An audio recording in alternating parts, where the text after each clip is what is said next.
인간관계가 좋아지는 방법은 잘해주는 것이라고 생각했습니다. 하지만 아니었습니다. 아무에게나 잘해주지 않겠다는 생각도 위험합니다. 그냥 아무에게도 잘해줄 생각을 하지 않는 것이 좋습니다. 여기에 오히려 인간관계 잘하고 인간관계가 편해지는 해법이 담겨 있었습니다. 내가 잘해주면 상대도 잘해줄 거라고 생각하시나요? 처음에는 그렇게 생각했습니다. 하지만 그렇지 않은 사람들을 여러 차례 경험하고 깨닫게 됩니다. 인간관계 문제, 인간관계 스트레스를 일으키는 원인은 오히려 잘해주려고 한 것이 문제로 드러나는 경우가 적지 않다는 것을요. 인간의 본성을 보고 싶으면 그 방법은 아주 간단합니다. 좋은 사람과 쓰레기를 구분하려면 그 사람에게 그냥 한없이 잘해주고 호구마냥 다 퍼주라고 합니다. 그렇게 했을 때 분명 나를 아래로 깔보거나 무시하는 사람이 있을 것입니다. 혹은 자기가 받은 건 하나도 생각 안 하고 오로지 자기의 힘으로 잘했다고 착각하는 사람이 있습니다. 반면에 좋은 사람은 후에 한 번쯤 당신에 대한 보답에 대해 고민해 볼 것이고 나쁜 사람은 슬슬 가면을 벗을 준비를 할 것입니다. 여기서 사람의 그릇 차이가 나뉩니다. 외모, 키, 학벌 이런 것은 중요하지 않습니다. 인간은 이기적인 동물입니다. 또 적응의 동물이기도 하지요. 상대방은 잘해주는 것에 대해 적응이 돼서 그렇게 잘해주는지도 잘 모르게 됩니다. 다른 사람에게 지나치게 관대하거나 친절해서는 큰 코 다칩니다. 오늘은 쇼펜하우어의 타인에게 너무 잘해주거나 친절하게 대해서는 안 되는 이유와 인간관계의 처세 두 가지를 법륜스님의 지혜를 통해 알아보겠습니다. 영상을 끝까지 시청하셔서 인간관계에 있어 상처받지 않으시길 바랍니다. 그럼 바로 시작합니다. 타인에게 너무 잘해주거나 친절하게 대하지 마라. 나의 호의가 바른 사람에게 전해진다면 기쁨으로 돌아올 수도 있지만 대부분의 사람들은 나를 이용해 먹기 좋고 무시해도 되는 사람으로 볼 수 있다. 개인적인 비밀을 사람들 앞에 드러내지 마라. 개인적인 비밀을 남들에게 얘기할 필요가 없다. 좋은 비밀은 질투를 불러일으키고 나쁜 비밀은 상황이 나빠지면 결국 나에게 약점으로 돌아오는 법이다. 따라서 개인적인 비밀은 마음속 깊이 숨겨 두어야만 한다. 아무리 친한 친구에게도 객관적인 자기 모습만 보여주는 것이 좋다. 주관적으로 바라보면 친구도 결국 남이기 때문이다. 적에게 알려서 안 될 일은 친구에게도 알리지 말라는 아라비아 격언이 있다. 비밀을 지키면 비밀의 주인이 되지만 비밀을 고백하면 비밀의 노예가 된다. 그리고 평화의 열매는 결국 침묵의 나무에서 열리는 법이다. 말이 많으면 말 실수가 느는 법이다. 과묵함은 처세의 근본이란 사실을 우리는 결코 잊지 말아야 한다. 나의 걱정을 남에게 말하지 말라. 당신이 직면한 문제를 절대로 남에게 말하지 마라. 일할은 신경조차 쓰지 않을 것이고 구할의 사람들은 당신이 문제에 처했다는 사실에 몹시 기뻐할 것이다. 언제 닥칠지 모르는 사건 때문에 마음의 평화를 잃는 일은 없어야 한다. 이를테면 우리는 불행한 일이 절대로 일어나지 않을 것이라거나 적어도 지금 당장은 일어나지 않을 것이라고 생각할 필요가 있다. 걱정에 대한 상상력을 자제하라. 걱정은 한번 시작하면 좀처럼 걷잡을 수 없게 된다. 거센 폭풍의 기운에 휩쓸린 것처럼 제멋대로 자라는 것이 걱정의 특징이다. 걱정에 대한 상상력은 모래성과도 같다. 우리는 걱정으로 모래성을 쌓지 않도록 반드시 경계해야 한다. 걱정의 모래성은 많은 열정만을 낭비할 뿐이다. 걱정으로 세운 건물은 단 한 번의 한숨으로 무너져 내릴 만큼 허망하다. 그러나 무엇보다도 주의해야 하는 것은 불행을 상상하면서 걱정하는 일이다. 바로 눈앞에 불행이 닥치기 전에는 미리 걱정하지 않는 것. 그것이 지혜로운 자의 행동이다. 인간은 누구나 홀로 있지 않을 수 없다. 결국 인간의 행복은 얼마나 홀로 잘 견딜 수 있는가에 달려있다. 남들이 뭐라고 생각할까 늘 이런 생각에 사로잡혀 사는 사람은 노예일 뿐이다. 노예는 늘 주인의 눈치를 살피고 주인의 명령을 받아야만 한다. 하기 싫은 일이 있을지라도 그것을 따라야 한다. 정신적으로 풍요로운 사람은 완전한 고독 속에서도 자기 자신의 상상과 사유를 통해 탁월한 즐거움을 누린다. 행복과 세상의 본질은 무엇일까? 인간 세상 어디를 살펴보더라도 그렇게 대단한 것을 얻기는 어려운 일이다. 세상에는 고통과 고난이 넘쳐 흐르고 있고 인생은 고통 그 자체인 것이다. 이러한 상황에서 우리를 직간접적으로 행복하게 해주는 것은 다름 아닌 내 자신의 마음이다. 마음의 쾌활함이 무엇보다 중요하다. 행복이란 외부 어디에도 없고 자기 자신이 그렇게 느끼기에 행복한 것이다. 행복하게 살아간다는 것은 불행하지 않게 인생을 견디며 살아가는 것이다. 행복은 쾌활함의 정도에 비례해서 커지고 쾌활함은 육체와 정신적인 건강에 좌우된다. 건강한 거지가 병든 왕자보다 더 행복하다. 나무가 튼튼해지기 위해서는 바람이 필요하듯 인간이 건강해지기 위해서는 운동이 필요하다. 최상의 보물은 명랑한 표정과 쾌활한 마음이다. 행복의 90%는 건강에 달려있다. 사람들이 시기와 질투의 감정에 사로잡히는 이유는 자신보다 나은 처지의 사람을 바라보기 때문이다. 그 사람이 자신보다 많은 재물을 가지고 있거나 다른 사람으로부터 더 많은 사랑을 받고 있다고 느낄 때 사람들은 대부분 자신의 비참함을 돌아보게 된다. 모든 불행의 시작은 남들과 비교하는 것으로부터 시작된다. 그러나 생각해보라. 이 지구상에 나보다 불행한 사람이 얼마나 많은지를 말이다. 태어날 때부터 눈이 멀었거나 듣지 못하는 사람들, 한 끼 식사도 제대로 못하는 사람들, 그들도 역시 그대의 주변에서 그대와 함께 살아가고 있는 사람들이다. 미워하지도 말고 사랑하지도 말아라. 타인에게 비밀을 말하지도, 타인을 무시하지도, 타인의 의견에 반박하지도 말며 걱정을 말하지 않는다면 더 나은 인생이 될 것이니 분명하다고 생각한다. 그렇지만 이런 명언을 지키며 살아야 하는 세상에서 산다는 것은 어처구니가 없을 정도로 슬픈 일이다. 하루는 아주 작은 일생의 축소판이다. 아침에 잠이 깨어 일어나는 것이 탄생이요. 상쾌한 아침은 짧은 청년기를 맞는 것과 같다. 그러다가 저녁 잠자리에 누울 때는 인생의 황혼기를 맞는 것이라는 것을 알아야 한다. 인생의 첫 40년은 자신이 직접 쓴 소설이며 나머지 30년은 그 소설을 해설해준다. 우리는 우리가 살고자 하는 삶이 아니라 살 수 있는 삶을 살아야 한다. 인간이 살고 있는 이 세상은 내가 바라보는 각도에 따라 그 모양이 달라진다. 새에게는 공중이, 물고기에게는 물속이, 두더지에게는 땅속이 행복한 것처럼 자기에게 적합한 분위기만이 행복을 주는 것이다. 인간의 사교는 사교가 좋아서가 아니라 고독이 두려워서이다. 고독은 뛰어난 정신을 지닌 자의 운명이다.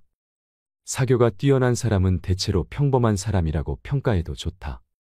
그러나 비사교적인 사람들, 특히 남들과 잘 어울리지 못하는 외로운 영혼들은 어떤 면에서 뛰어난 능력을 가진 인물로 봐도 좋다.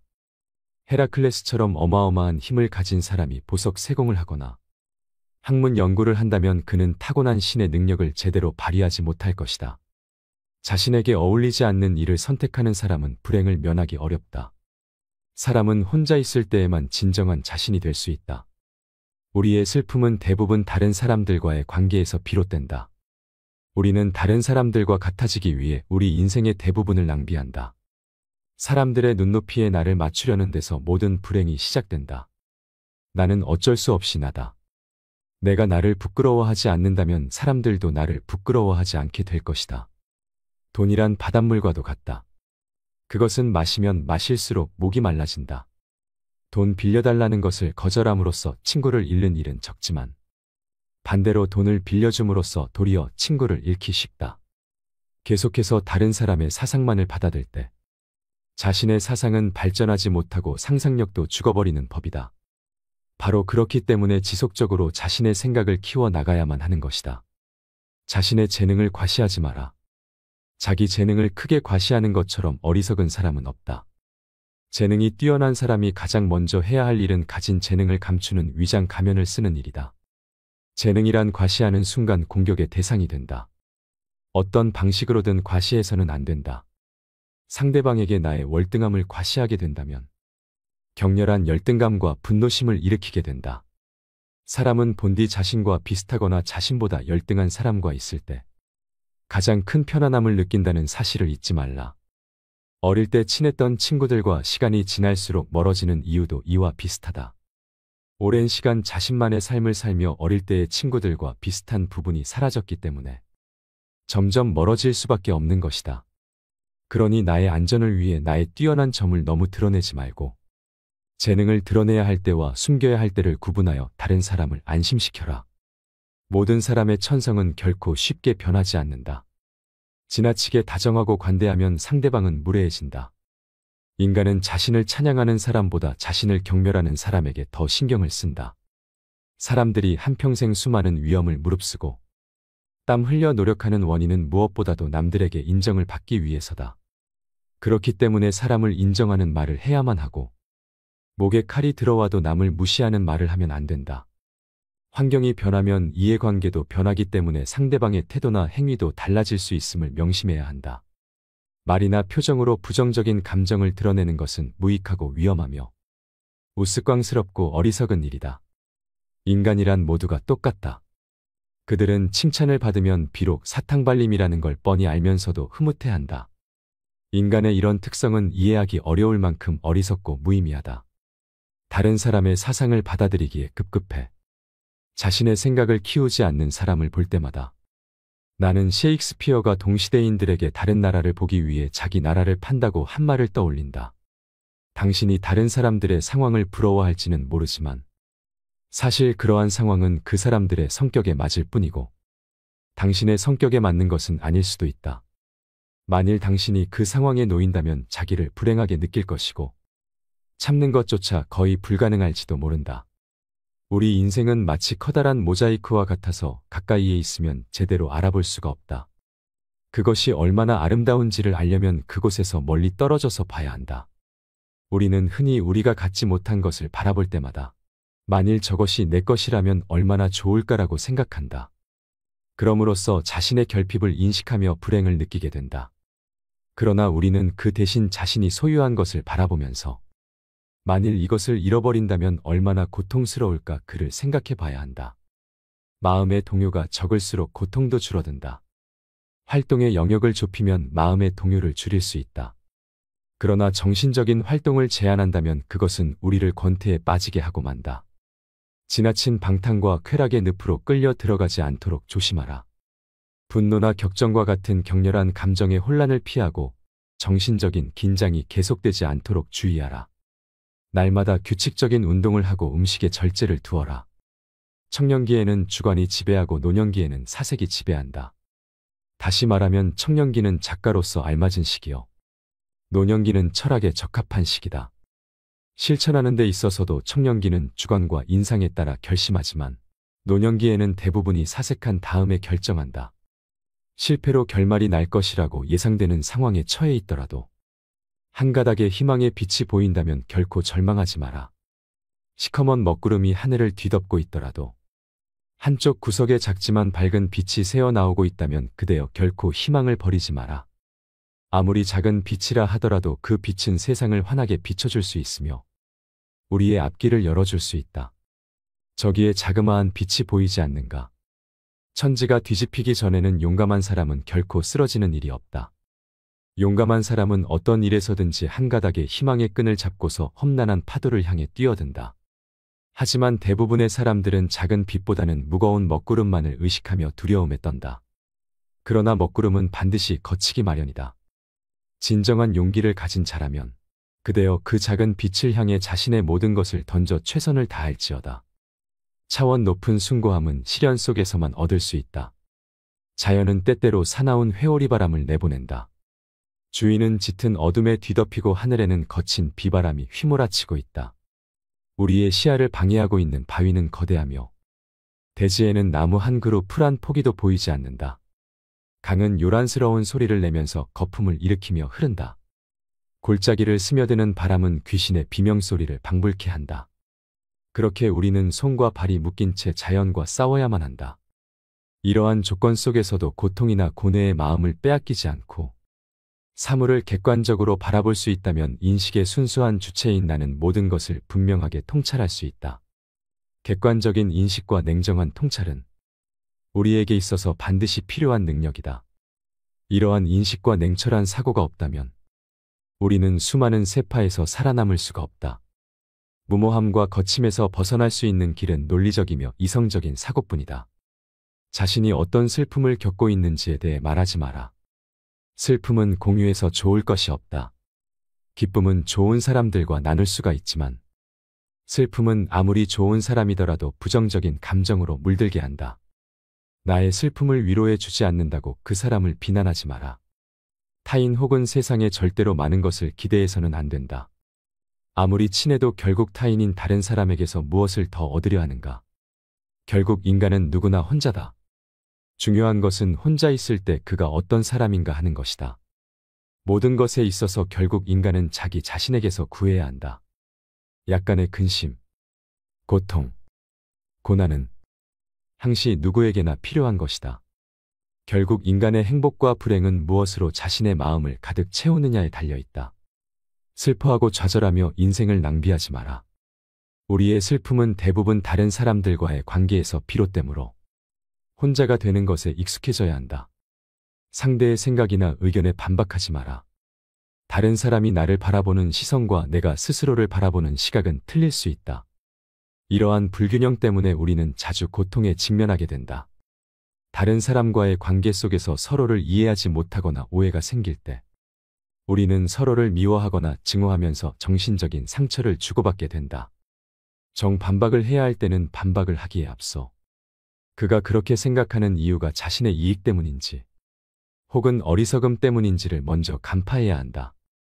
우리가 대화를 나누다 보면 나와 반대되는 얘기를 듣거나 가치관이 다른 얘기를 들을 수밖에 없다. 이럴 때 즉시 반박하는 것은 좋지 않다.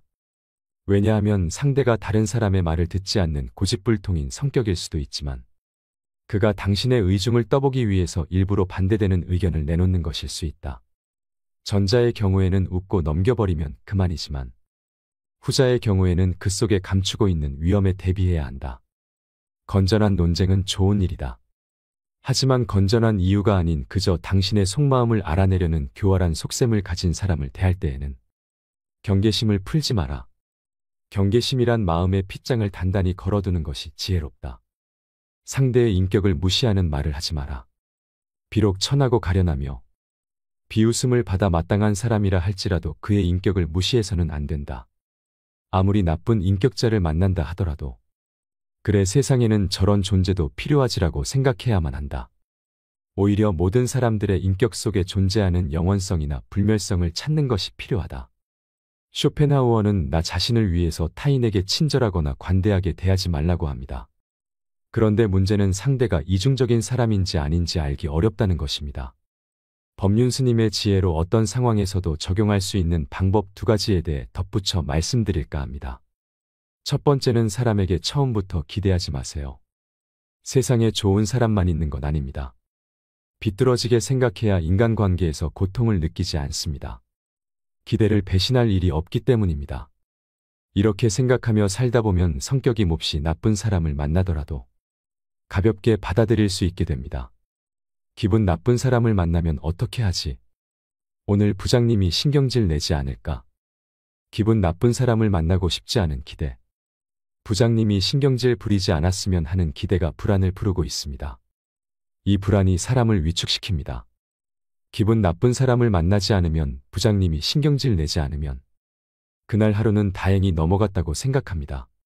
하루가 끝날 때쯤에야 안도의 한숨을 쉬지만 내일이 두렵습니다.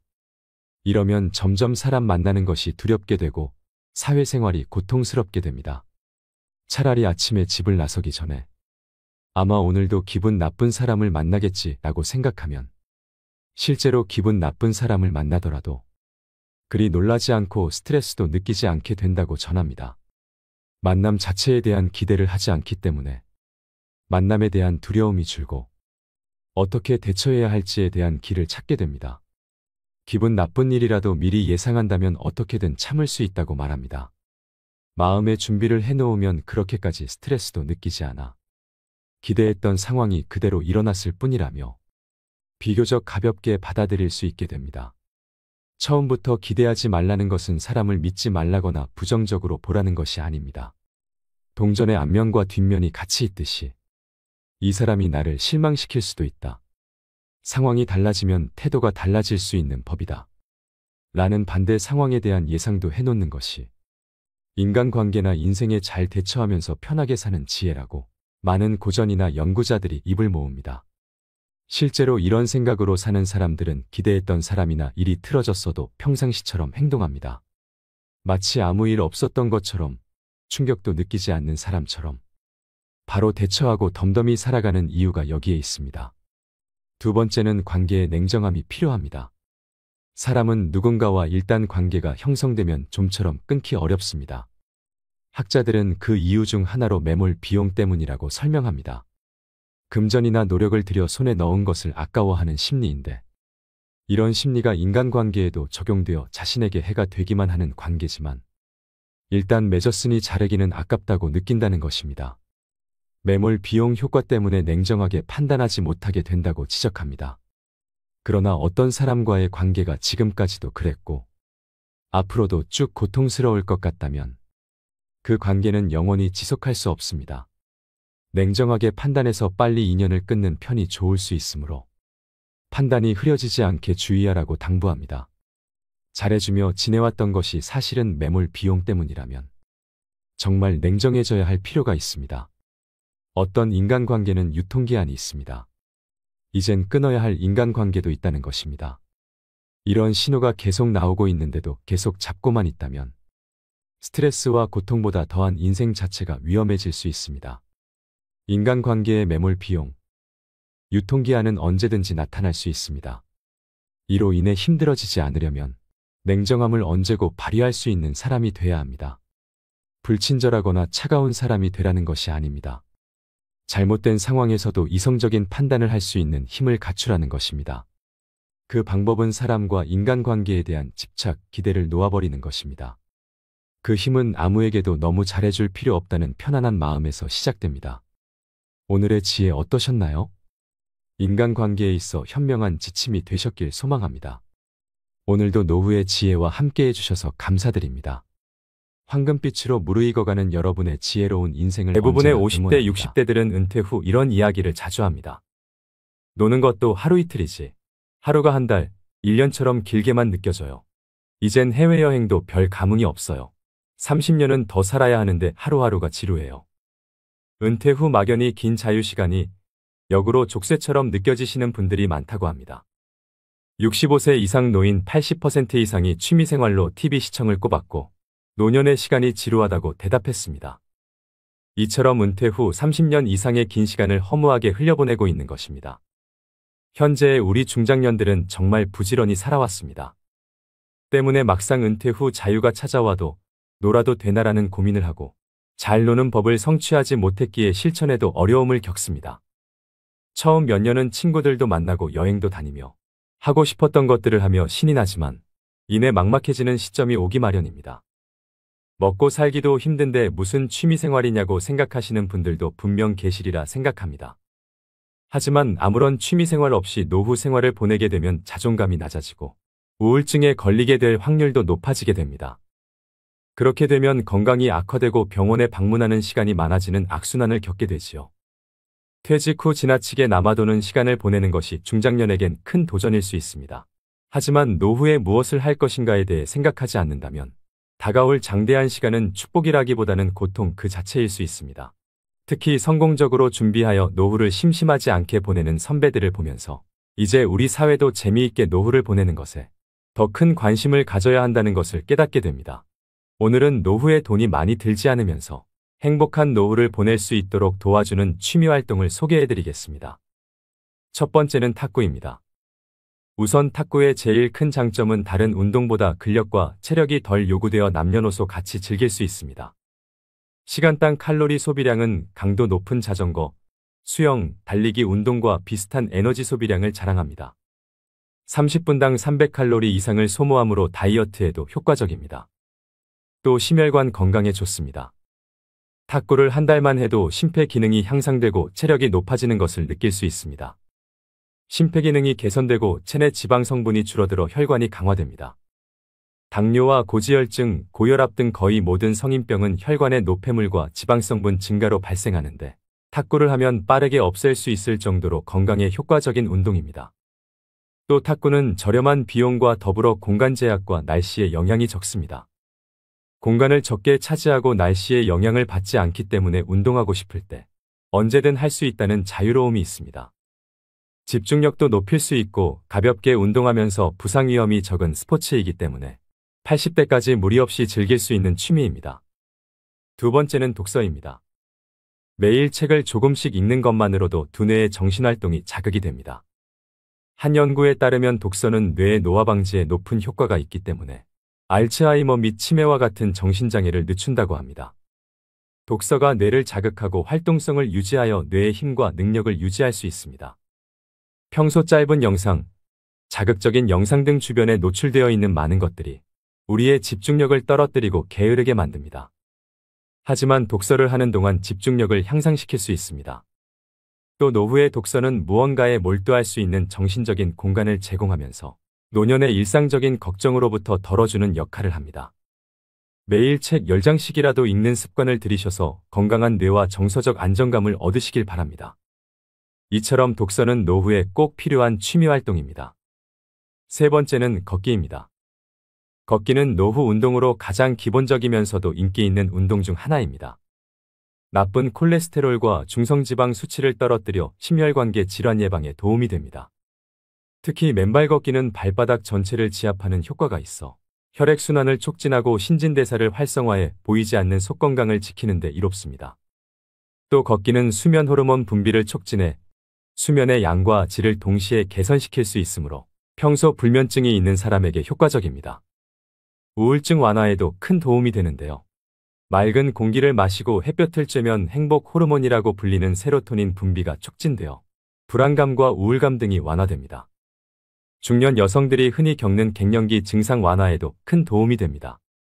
몸이 나빠지는 걸 막고 지금의 건강을 유지하는 데는 걷기만한 운동이 없습니다. 걷는 습관이 쌓이면 인생 후반에 보다 건강한 모습으로 되돌려받을 것입니다. 네 번째는 그림 그리기입니다. 어느 한 연구에서는 그림 그리기는 기분을 좋게 만드는 신경전달 물질인 도파민을 증가시키고 스트레스 호르몬을 줄여준다고 합니다. 실제로 저도 그림 그리는 취미를 가지고 있는데요. 그림을 그릴 때 복잡한 마음과 우울한 감정이 어느새 침착하게 바뀝니다.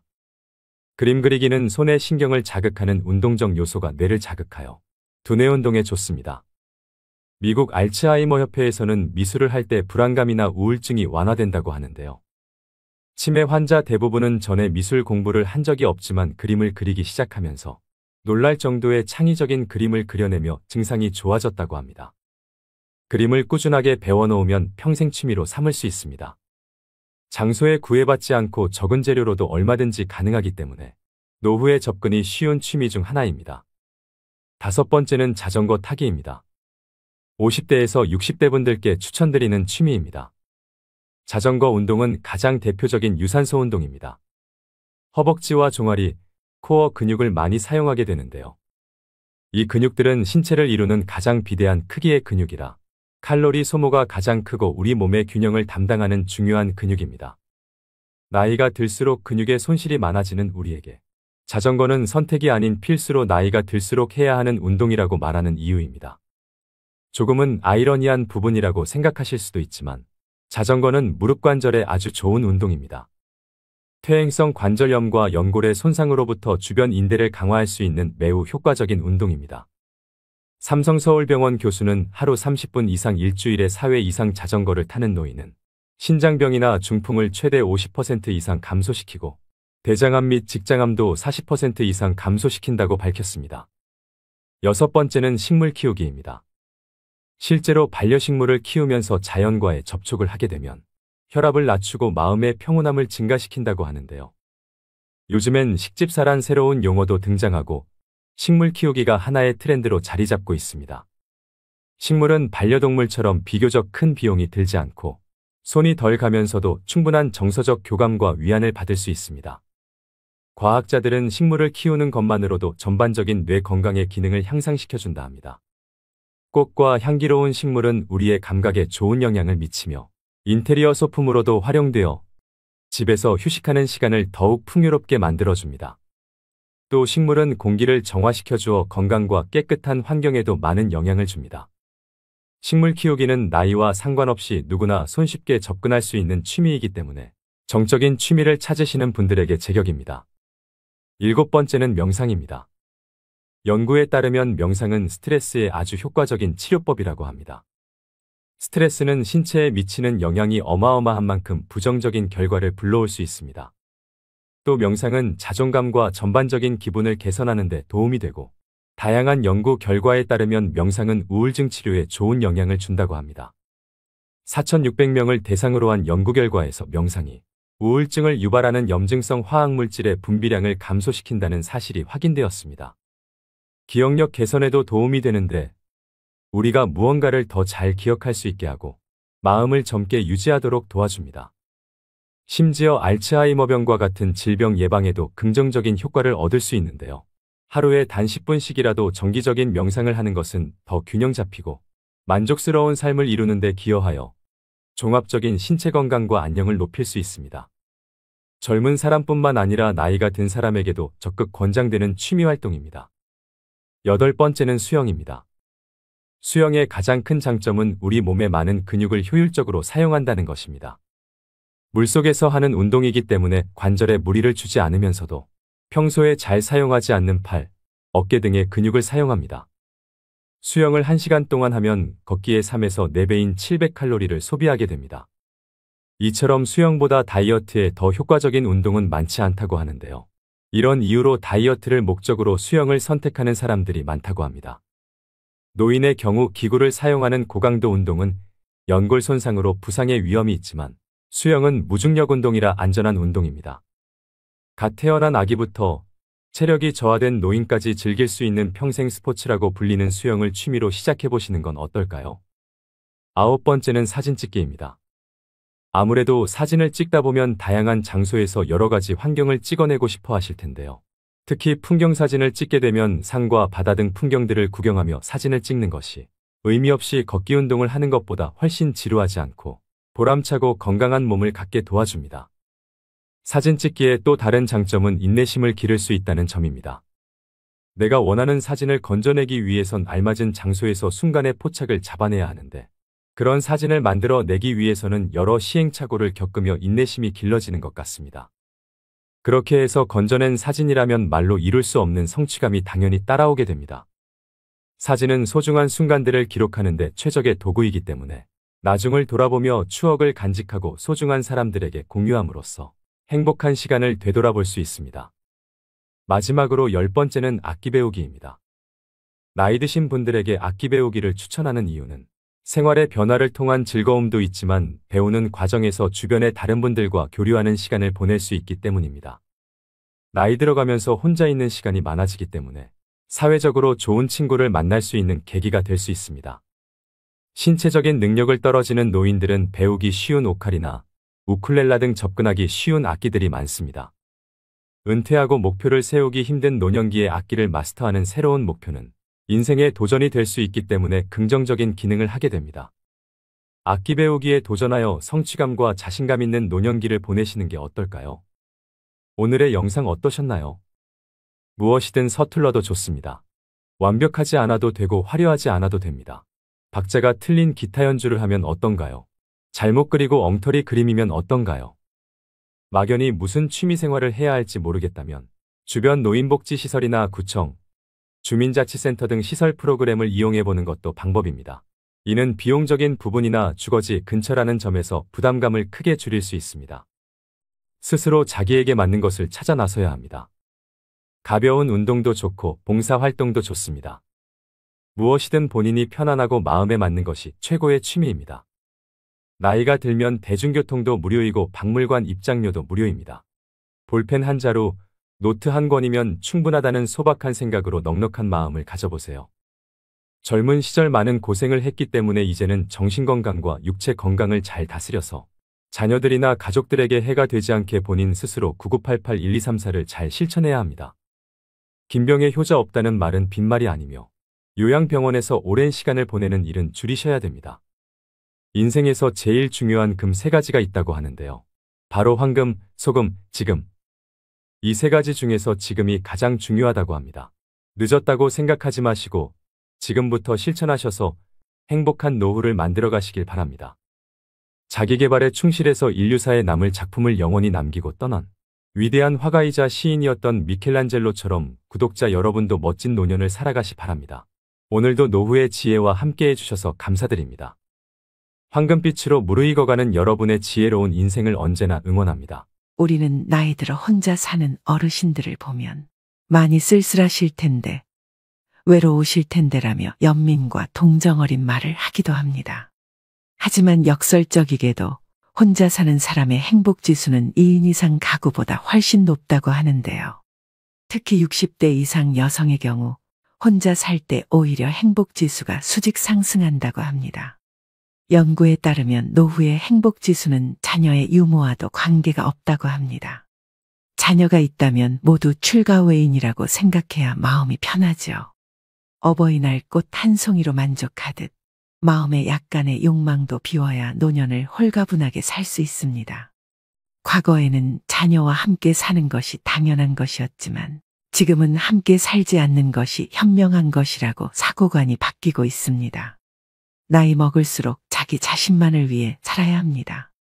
진정한 나를 만들기 위해서는 고독과 함께하는 시간이 반드시 필요하죠.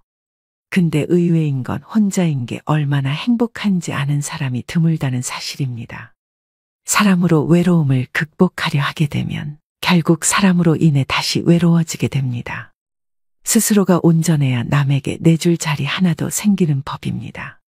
외로우면 결국 남에게 집착하게 되고 괴롭히게 됩니다. 하지만 혼자 산다는 생각은 왠지 외톨이가 된 것 같고 이기적이라는 걱정이 앞서기도 합니다. 왜일까요? 불안하고 고독을 견디지 못하기 때문입니다. 그런데 이런 문제에서 명쾌한 답을 얻어 나이 들수록 혼자 지내는 것이 편안하다고 말하는 중년 노년들이 있습니다. 이들은 어떻게 만족도는 높고 고민도는 낮은 혼자서도 행복하게 사는 삶을 얻을 수 있었던 것일까요? 외롭지 않게 행복한 노후를 지내고 싶다면 오늘 영상을 끝까지 시청해 주시길 바랍니다. 오늘의 영상으로 구독자 여러분 모두 마음이 다이아몬드처럼 단단해지시는 계기가 되길 소망합니다. 먼저 혼자서도 잘 지내는 사람들의 특징 첫 번째는 나에게 좋은 사람으로 살면 된다는 원칙으로 살아갑니다. 혼자 잘 지내는 사람은 모두를 만족시려고 애쓰지 않습니다. 적당한 관계라는 원칙으로 마음 편한 사람에게 집중하면 된다는 생각입니다. 그럼 이제 마음 편한 사람에게는 어떻게 대하는 것이 좋을까요? 한마디로 말하면 무조건 잘해주려고 하지 않습니다. 의무감으로 해주는 것과 진심으로 좋아해서 해주는 것은 다르기 때문입니다. 의무감으로 남에게 잘해주는 사람은 피곤합니다. 타인에게 자신의 감정을 들키지 않으려고 말 한마디, 행동 하나에도 주의를 기울이기 때문입니다. 타인은 잘 돌보면서 정작 자신은 돌보지 않는 사람의 마음은 과연 건강할까요? 남에게 무조건 잘해준다고 해서 그것을 모든 사람이 알아주는 것도 아니더군요. 이런 기대가 관계에서 갈등으로 이어지는 경우가 많습니다. 나는 힘이 붙이도록 잘해준다고 했는데 상대는 좋아해주기는커녕 모르거나 오히려 불만인 경우가 있습니다. 억울하고 상대가 밉습니다. 그런데 상대도 같은 마음이라면 어떨까요? 말이 통하지 않고 돌파구는 없는 것처럼 느껴집니다. 그래서 어른들은 사람 마음이 내 마음 같지 않다고 말했었나 싶습니다. 상대가 내 마음 같기를 바라지 않으면 상처도 받지 않습니다. 그냥 상대는 이런 생각이란 걸 인정하면 편해집니다. 이런 마음 상태로 이르기 위한 해법으로 가장 먼저 상대가 부담스러워하지 않는 선에서 해야 합니다. 대가를 바라는 마음이 없어야 합니다. 무리하지 않는다는 것은 내가 좋아서 했기 때문에 상대 반응이 시원치 않더라도 불만이 없습니다. 가장 중요한 것은 나입니다.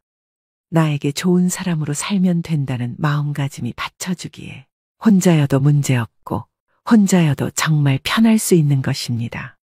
두 번째는 도전을 두려워하지 않습니다. 고독을 즐기는 사람들은 나이에 상관없이 의미 있는 도전을 합니다. 자신이 이루고 싶은 꿈, 목표가 있으면 실행에 옮기는 추진력이 있습니다. 자신에게 집중하는 시간이 많기 때문에 자신이 진짜 무엇을 원하는지 잘 알 수 있습니다. 나이가 들수록 나만의 취미생활과 배움의 끈을 절대 놓으시면 안 됩니다. 평균 수명이 길어진 지금 단순히 오래 사는 것을 목적으로 삼기보다는 여생을 얼마나 아름답고 가치 있게 사느냐가 관건인 시대이죠. 우리 세대가 다들 그랬듯 저도 30대까지는 사회 구조에 맞춰 살기 바빴습니다. 외적으로나 내적으로 나를 돌아볼 진중한 시간을 갖지 못했습니다. 그러다 50대를 지나면서 어떤 인생이 막을 보내야 가치 있을까 싶더군요. 동시에 자녀 세대에게 존경받는 부모가 되려면 어떻게 노후를 보내야 할까라는 고민도 생겨났습니다. 요즘엔 여기저기서 혼자서도 재미나게 사는 어르신들의 이야기가 많이 보입니다. 그 중에서 여러분들께 도움이 될 만한 분들의 글을 한번 가져와 보았습니다. 댄스 스포츠를 배우고 있는 김순옥 씨는 이렇게 말합니다. 주변에 은퇴하신 분들을 봤는데 아직 할머니, 할아버지라고 하기엔 너무나 젊고 건강한 분들이 많은 거예요. 결국 외적인 부분도 중요하지만 정신적인 부분도 테라피가 필요하다고 느꼈죠. 오래전부터 댄스 스포츠를 취미로 하고 있었는데 그게 제격이다 싶었어요. 음악이 지니는 치유 효과와 더불어 춤을 통해 전신 운동이 가능하니 너무 좋잖아요. 제가 느꼈던 그 매력과 즐거움을 전파하고 싶은 마음에 주변 사람들에게 추천하고 있습니다. 김순옥 씨의 말처럼 무엇인가 배우고 즐기겠다는 생각으로 시작보세요. 굳이 학원이나 문화센터가 아니더라도 책을 보며 배워도 좋고 유튜브로 공부해도 좋습니다. 무슨 취미든 본인에게 맞는 것을 하면 됩니다. 굳이 같이 가자고 권유하여 친구들과 마음 상할 필요도 없습니다. 마음 맞으면 같이 하면 좋고 대화를 해도 좋습니다. 세 번째는 모든 사람들에게 인정받으려고 하지 않습니다. 혼자 잘 지내는 사람들은 인간관계에서 모든 사람들과 잘 지내려고 하지 않습니다. 그리고 모든 사람들에게 인정받으려고 하지 않습니다. 서로가 다르다는 것을 인정하고 서로가 맞지 않는다면 그것 또한 인정합니다. 내가 사람들로부터 인정받고 싶은 마음이 없으니 자연스럽게 타인의 기대에 맞춰서 살 필요가 없는 것이죠. 사람들은 사람들이 자신을 사랑해 주길 바라고 인정해 주길 바랍니다. 내 편이 되어 주길 바라는데 혼자 잘 지내는 사람들은 사랑과 인정을 타인에게 바라지 않지요. 내가 상대에게 바라는 기대와 바람이 없으니 실망할 일도 없습니다. 인간관계에서 오는 소외감, 외로움도 없지요. 외로움은 혼자 있어서 느끼는 것이 아니라 상대에게 이해받지 못해서 외롭다고 느낍니다. 그러니 가족이 있고 연인이 있다고 해서 외로움을 안 느끼는 것은 아닙니다. 혼자서 행복한 노후를 보내기 위해서는 남에게 인정받고자 하는 마음부터 버리셔야 합니다. 네 번째는 자신감이 있습니다. 고독을 즐기는 사람들은 혼자 있는 시간에 내적 성찰과 취미 등 외적 성취를 이루어냅니다. 사람은 혼자 있는 시간에 자신을 깊이 있게 바라볼 수 있습니다. 내면을 바라보고 성찰하기 때문에 내적으로 성숙됩니다. 외적으로는 취미나 공부 등을 하면서 자기 개발을 합니다. 내적으로 단단해지고 외적으로 성취를 이루니 자연스럽게 자존감이 상승합니다. 자존감 상승은 자신감으로도 이어져 여유 넘치는 마음이 듭니다. 혼자서도 잘 지내는 사람들은 안정감은 자기 안에 있는 것이라는 점을 잘 알고 있습니다. 여유 있는 마음은 상황을 객관적으로 바라볼 수 있게 해주고 올바른 선택을 할 수 있게 해줍니다. 일이 잘못되거나 실패할 확률도 그만큼 줄어들게 됩니다. 작은 일, 큰일 할 것 없이 성공을 하는 횟수가 늘어나게 되고 자신감, 자존감이 상승하는 선순환이 발생합니다. 이런 선순환은 삶을 긍정적으로 바라보게 해주니 삶 자체가 긍정적으로 흘러갑니다. 설사 실패를 하더라도 그 상황에서 할 수 있는 긍정적인 것을 발견하고 다시 일어섭니다. 이렇게 어려움을 극복해냈으니 다시 자신감 상승의 선순환이 발생되는 것입니다. 지난 세대엔 인생의 절정기가 45세였다면 앞으로는 75세가 될 것입니다. 흔히 100세 시대라고 하죠. 인생 이모작이 아니라 삼모작을 해야 하는 시대가 온 것입니다. 하지만 사람들은 현재의 생활에 급급한 나머지 갑자기 주어진 길고 긴 인생 후반전을 어떻게 준비해야 할지 아직 잘 모르고 살고 있습니다. 그냥 주어진 오늘 하루 또 열심히 살면 되는 것 아닌가 하는 생각이 나중에 주어질 인생 후반전을 맞아 여러분을 몹시 어리둥절하게 하고 더욱 힘들게 만들 수 있습니다. 노후가 비참해지지 않으려면 나 자신을 믿고 사소한 것이라도 스스로 할 수 있다는 자신감부터 가지는 것이 제일 중요한 첫 번째 자세입니다. 5번째는 자신의 시간을 관리하는 능력이 뛰어납니다. 언제 일어나서 어떤 시간에 무엇을 할지가 명확합니다. 혼자 잘 지내는 사람은 나이 들수록 하루의 계획을 세우고 계획에 따라 실천합니다. 스스로의 시간을 즐기고 자유롭게 자신의 일정을 잘 관리하고 효율적으로 일을 처리합니다. 자신의 성장을 위해서 운동도 하고 마음도 관리하며 책도 읽습니다. 남는 여가 시간에는 다양한 활동을 즐기면서 새로운 인연을 만들어 나가기도 합니다. 취미 동호회나 다양한 모임에 참여하여 자신의 관심사를 공유하고 새로운 친구를 만들 수 있습니다. 혼자 잘 지낸다고 해서 사람을 기피하는 것이 아닙니다. 때와 장소에 따라서 사람들과 잘 어울립니다. 또한 이를 통해 자신의 자립심을 강화할 수 있으며 자신의 목표를 달성하기 위해 노력합니다. 내가 무엇을 했을 때 행복감을 느끼는지 잘 알고 있습니다. 책 읽기, 요리하기, 운동하기 등 자신만의 관심사를 즐기는 것은 삶의 질을 높이는 중요한 요소입니다. 이를 통해 자신에게 자부심을 가질 수 있고 스트레스를 푸는 효과도 있습니다. 혼자 있는 시간에 목표로 한 것을 차근차근 이루어 갑니다. 보통은 나이가 들어서 무언가를 다시 시작한다는 것에 대한 두려움이 있게 마련입니다. 그러나 고독을 즐기는 사람들은 평소에 꾸준한 내적 성찰로 내면에 힘이 있으니 자기 확신이 있습니다. 이런 내적 힘이 나이에 상관없이 또 두려움 없이 자신이 원하는 것을 포기하지 않고 이루어 갈 수 있게 만드는 원동력인 것입니다. 오늘은 나이 들어서도 혼자 잘 지내는 사람의 특징에 대해 배워보았는데요. 사람들은 살면서 가장 힘든 게 인간관계라고 말합니다. 어떤 분들은 허무하다고도 합니다. 20여 년간 그렇게 친구들 경조사를 챙기고 부르면 나갔건만 나 어려울 땐 코빼기도 보이지 않는 친구로 배신감을 느끼는 사람, 직장을 잃거나 사업이 망해서 외면하는 친구 때문에 차가운 현실을 실감한 사람도 있습니다. 하지만 끊고 싶어도 그동안 쌓인 정 때문에 추억 때문에 끊기도 쉽지 않습니다. 요즘엔 혼자 사는 것이 오히려 편하고 즐겁다고 말씀하시는 분들이 많습니다. 사람으로 인한 실망과 갈등이 적으니 스트레스도 적습니다. 인간관계에 집착하지 않자 더 만족스러운 인간관계가 되었습니다. 오히려 가장 불행한 사람은 혼자 사는 사람이 아니라 마음이 맞지 않는 사람과 같이 사는 사람이죠. 이제는 혼자 사는 노인에 대한 시선도 더 이상 외로움과 쓸쓸함, 인생무상이라는 편견에서 편해 보인다로 이동하고 있는 것 같습니다. 혼자서도 잘 지낸다는 것은 남에게 의지할 필요가 없을 정도로 스스로에 대한 멘탈이 아주 강하다는 증거입니다. 멘탈이 건강한 사람은 당연히 인간관계도 마찬가지로 건강하기 때문입니다. 반면 혼자서도 잘 지내지 못하는 사람들은 타인에게 지나치게 의존하면서 인간관계에 다양한 문제를 일으키는 경우가 많습니다. 사람과 인간관계가 힘들다고 말하지만 사실 외로움이 힘든 인간관계를 자초하는 경우가 적지 않습니다. 외로움을 피하려고 할수록 더 휘둘리고 약해지기 쉽습니다. 주체적이고 독립적인 한 인간으로서 삶의 균형을 이룰 수 있게 혼자만의 시간이 반드시 필요합니다. 말씀드린 5가지를 꼭 실천하셔서 나의 행복을 남에게 의존하지 않는 여러분이 되시길 바랍니다.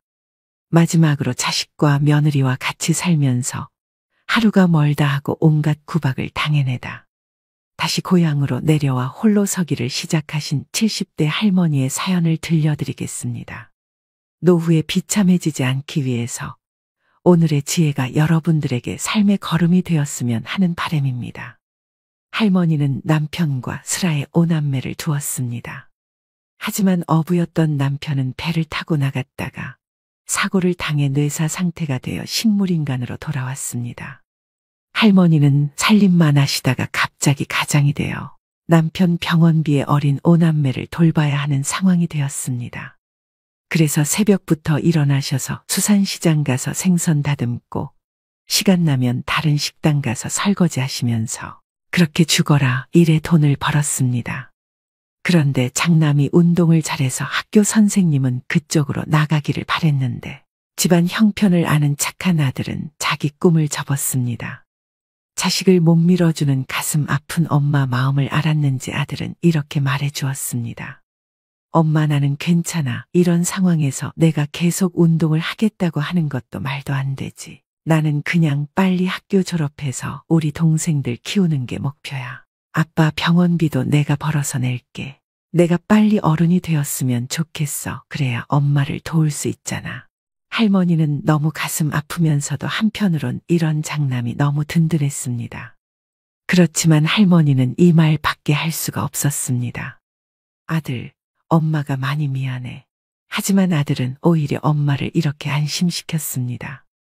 사람이 사정이 다 다르잖아. 그러니까 엄마는 나한테 미안해하지 마. 내가 얼른 졸업해서 엄마가 덜 힘들게 해줄게. 동생들도 내가 챙길 거야. 알겠지? 그리고 아들은 실제로 고등학교를 졸업하고 바로 인근에 있는 공장에 취업했습니다. 그리고 번 돈을 어머니에게 다 주었습니다.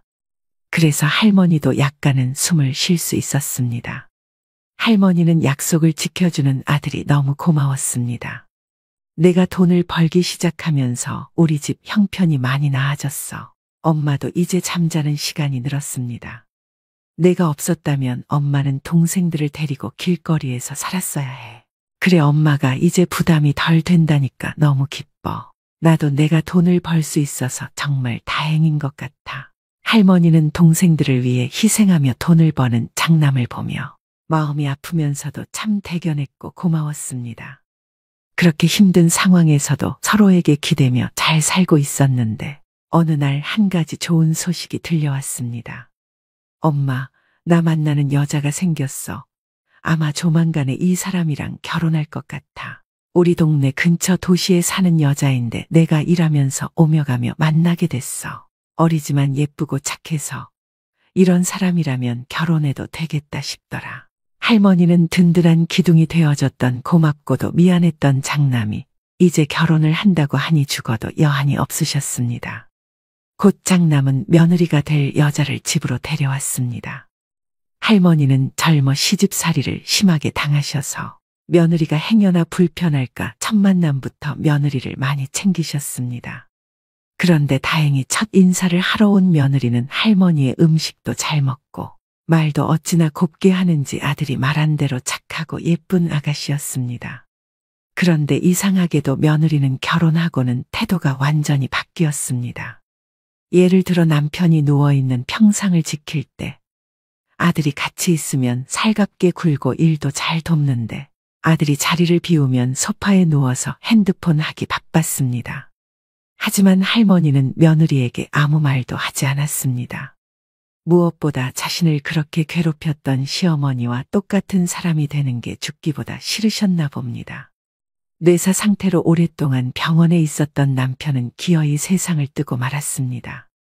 젊은 시절에 만나 고단한 세상 함께 헤쳐나가면서 힘들지만 단란하게 아이를 낳고 키우던 그 추억을 그리며 얼굴이라도 보고 손이라도 잡을 수 있었건만 그런 할머니의 마음도 몰라주고 남편은 기어이 세상을 뜨고야 말았습니다. 그렇게 할머니는 남편 장례식을 치루었습니다. 그리고 남은 자식들도 이제 다 커서 출가하고 결혼을 했습니다. 그래서 이제는 조용히 혼자 살게 된 할머니였습니다. 그러자 장남은 혼자 사는 엄마가 걱정이 되어 같이 살자는 제안을 해왔습니다. 하지만 할머니는 단번에 거절하셨습니다.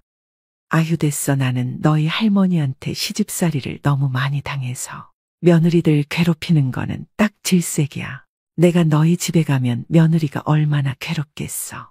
그러자 이번엔 며느리가 아들을 통해서 할머니의 집하고 자기들 가진 돈을 합쳐서 같이 살자는 제안을 해왔습니다. 하지만 할머니는 며느리 눈치가 보여 가기가 싫었습니다. 고부 갈등이 얼마나 고통스러운지 알았기 때문이었습니다.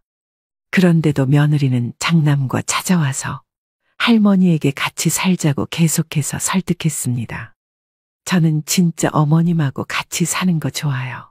그러니까 이 집하고 우리가 지금 사는 집도 팔아서 더 넓은 곳으로 이사가서 같이 살아요. 어머니만 괜찮으시면 저는 언제든지 환영이에요. 할머니는 그런 며느리의 진심 어린 설득에 남편의 사망 보험금과 집 한 돈, 그리고 비상금까지 수중에 있는 모든 돈을 다 모았습니다. 그렇게 할머니는 남는 돈이라곤 한 푼도 없는 상태로 아들 명의로 된 새 집으로 들어가게 되었습니다. 그렇게 할머니는 장남네 집에서 함께 살게 되셨는데 현실은 할머니의 생각과는 너무 달랐습니다. 며느리가 완전히 딴 사람이 되어 있었기 때문입니다. 결혼 전에 보았던 살가운 사람은 어디 가고 마치 다른 사람처럼 돌변해 할머니를 하대하기 시작했습니다. 어머니, 화장실 청소 이거 제대로 하신 거예요. 물때가 다 안 지워졌어요. 그러면서 자기는 친구랑 약속이 있다며 손주를 맡기고는 나가버리기 일쑤였습니다. 그렇게 며느리는 시어머니를 청소부터 음식까지 온갖 것을 시켰습니다. 마치 파출부나 가정부가 따로 없었습니다. 할머니도 처음에는 외로운 노인네랑 같이 살아주는 것이 고마워서 청소며 빨래며 나서서 했었지만 며느리의 행동은 날이 갈수록 심해졌습니다. 하지만 할머니는 아무 말도 하지 않았습니다. 아니, 할 수 없었습니다. 남편의 사망 보험금과 할머니의 재산으로 아들의 부부는 서울에 있는 대단지 고급 아파트로 이사 왔지만 할머니는 막상 그 혜택을 누리지 못했습니다. 그래도 아무 말 하지 않으셨습니다. 할머니가 살면서 가장 힘들 때 힘이 돼주니가 장남이었기 때문입니다. 할머니는 가족을 위해 희생해준 장남에게 평생 미안한 마음뿐이라 차마 며느리에게 싫은 소리를 할 수 없었습니다. 하지만 며느리는 손자를 키우며 힘든 일은 다 할머니를 시켰습니다. 손주를 유치원에 보내는 것도 데리고 오는 것도 할머니 몫이었습니다. 할머니는 이제 나이가 들어서 몸이 마음대로 움직이지도 않았습니다. 언니, 우리 엄마가 식모예요. 우리 엄마가 언니한테 어떻게 했는데 언니가 우리 엄마한테 이러면 안 되죠. 어느 날은 보다 못했던 할머니의 딸이 며느리에게 이렇게 따졌습니다. 하지만 며느리는 그때부터 심사가 뒤틀렸는지 이제 노골적으로 불만을 표출하기 시작했습니다. 늙었으면 조용히 산속에나 있지 요양원은 괜히 있나. 그런 데서 요양하면서 살면 될 거 아니야 라면서 할머니 보고 들으라는 듯이 크게 혼잣말을 하거나 심지어는 할머니가 집에 있는 것까지 눈치 주기 시작했습니다.